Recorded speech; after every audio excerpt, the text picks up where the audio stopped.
6년째 생계를 이어온 가게를 잃을 위기에 놓였다는 한 세입자의 호소. 나를 죽이려고 하는 걸까? 아, 이분들이 우리를 내쫓으려고 이렇게 했구나. 건물주의 날벼락 같은 통보로 시작된 갈등.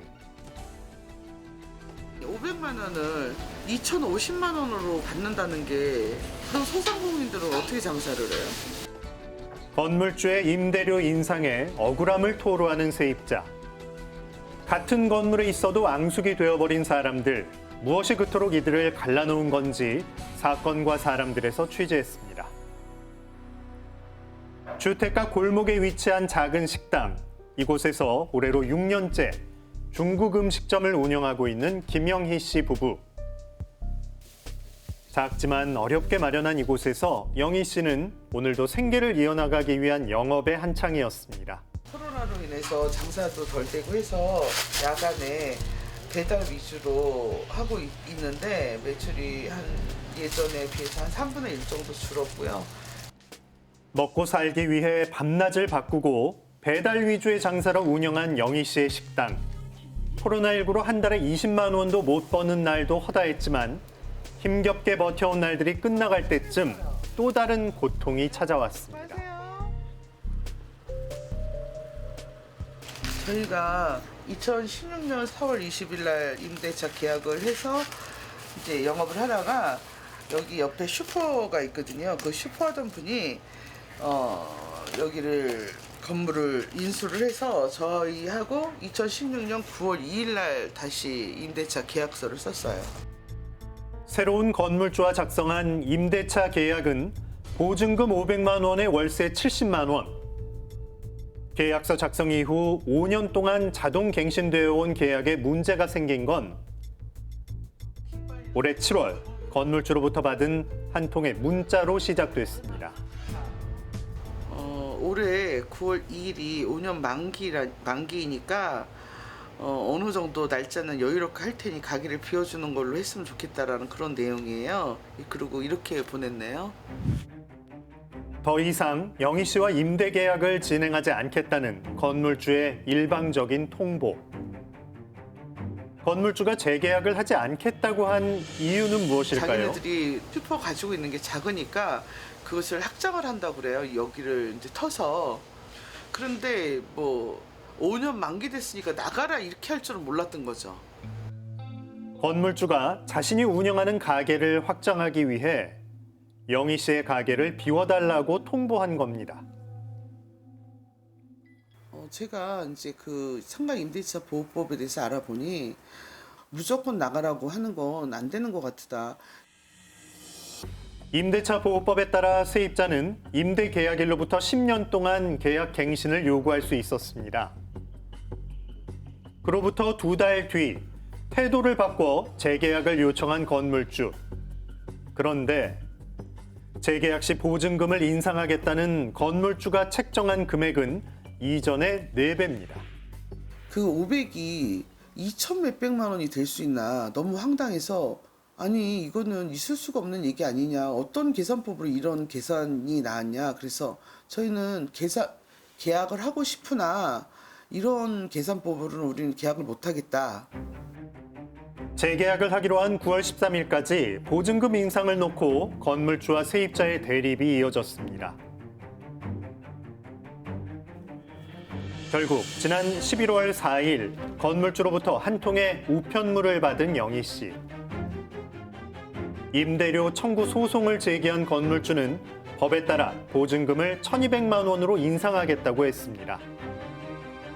하지만 영희 씨는 건물주의 보증금 계산법에 문제를 제기합니다.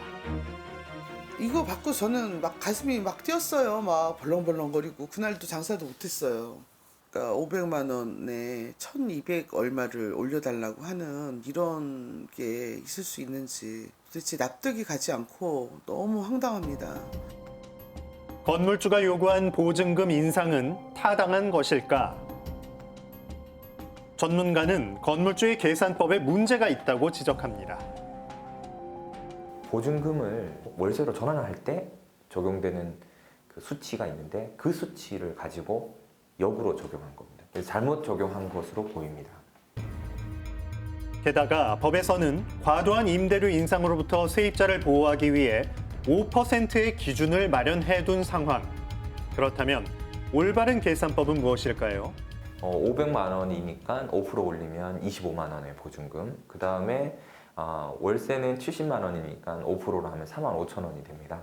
그런데 그거를 이제 환산하게 되면 거기에 곱하기 100을 하게 되는 거니까 이제 350만 원이 되고 그 보증금 25만 원하고 350만 원을 더하면 보증금은 375만 원을 올릴 수 있는 그런 개념인 거죠.